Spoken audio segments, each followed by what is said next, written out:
Hi, my name is Patrick, and I'm here to talk about why you should be more vulnerable. Why putting yourself out there, the true version of yourself, and letting people in is all that really matters. And in order to tell you why, I need to tell you about a near death experience that I had earlier this year.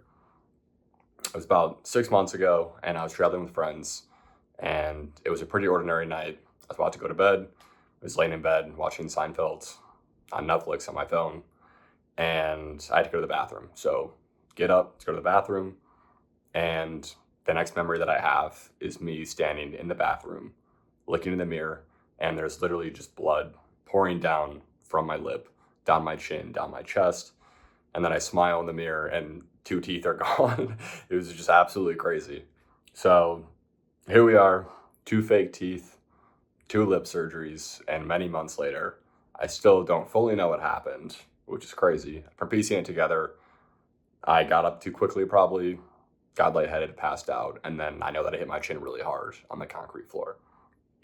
And from going to all these different dentists and doctors, basically they all say, they're like, yeah, you're very lucky. Honestly, I hit my chin so hard that I could have very easily been paralyzed, or even worse, I could have been dead. Most of my life, I had kind of thought that I was invincible as a person. Really, I would see aging, I would see death happen outside of myself, but that was never something that could touch me, right? Like, I'm still young. And that was my first real taste of it. And this really rocked my perspective on all of life. My friends, the next few days, basically would just like watch me lay on the couch and were like, we've never seen you like this. We've never seen you down this bad. And they thought it was about the injuries, but it really wasn't. Like, I could get over the teeth, the lip, like whatever, I'll figure it out.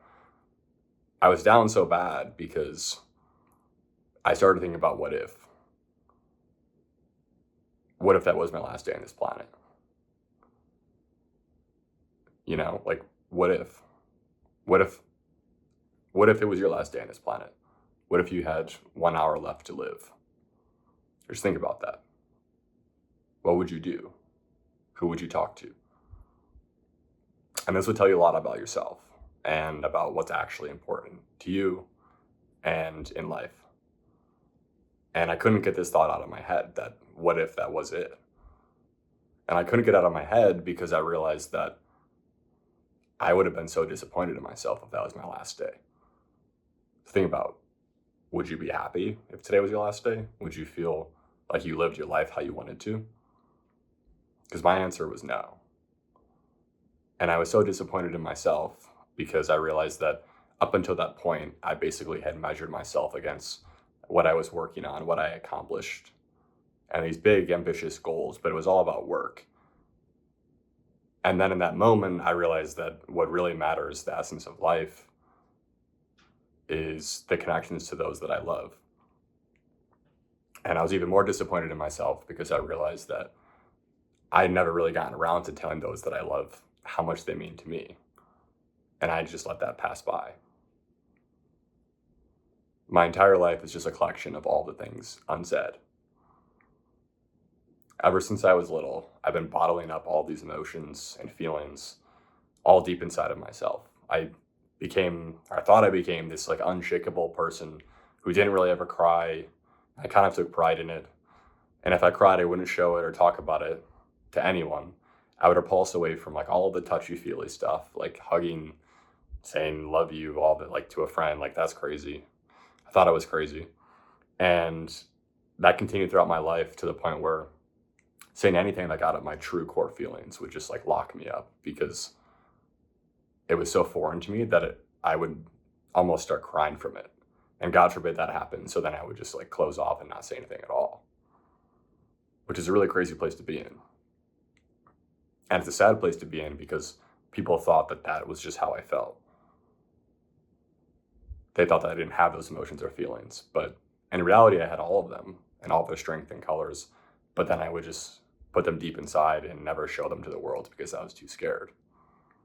And I went down this path when I was little because I thought that that's what it meant to be tough. I thought that's what it meant to be a man. And I realize now that I got it all backwards.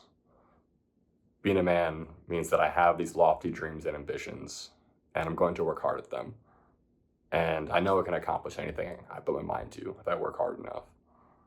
But I will never throw away my loved ones or take them for granted in the process. Being a man means I'm not afraid of emotions and feelings. I'm not afraid to tell someone how much they mean to me, even if it makes me cry in the process. I'm not afraid to cry at a sunset because it's so beautiful, because I'm confident in who I am as a person, and because I recognize that connection and people are all that really matter. Being a man means that I'm okay with being vulnerable and wearing my heart on my sleeve, even if it means that I get hurt way more often. That's fine. It means I'm not afraid to share myself, my true self, with the world and what I create with the world. It isn't easy just to overwrite 25 years of being closed off to the world and my programmed self as a person. I've been in this journey since that accident, and it's been very hard. It's filled me with some of the highest highs and the lowest lows. And in the past 6 months, I filled notebook after notebook. I literally have them here. There are more that I burned, but these are the majority. These are just like with feelings, mainly about friends and families and my family. So you could consider them love letters to friends and family, love letters that I never sent, love letters that I'm still working up the courage to say to them in person. On this journey, I also leaned into meditation because meditation is my daily reminder to stay open to the world. Each day that I sit, I'm reminded of how much I feel, how much I love, and how much I need to share it. So I will continue to sit, and I will continue to open up on this path because I never again want to be too afraid to say how I feel.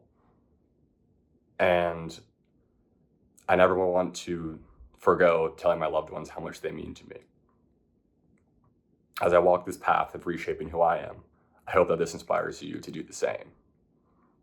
I hope that you'll be more vulnerable, that you'll wear your heart on your sleeve, and that you'll never forget to tell your loved ones how much you care and how much they mean to you. Being vulnerable has deepened my connections with friends and family and every person that I met along the way to levels that I never thought were possible before. And connection is all that really matters. So be honest and be vulnerable. Let people in and experience all the colors of life and all of its beauty. Experience the true essence of life. Thank you.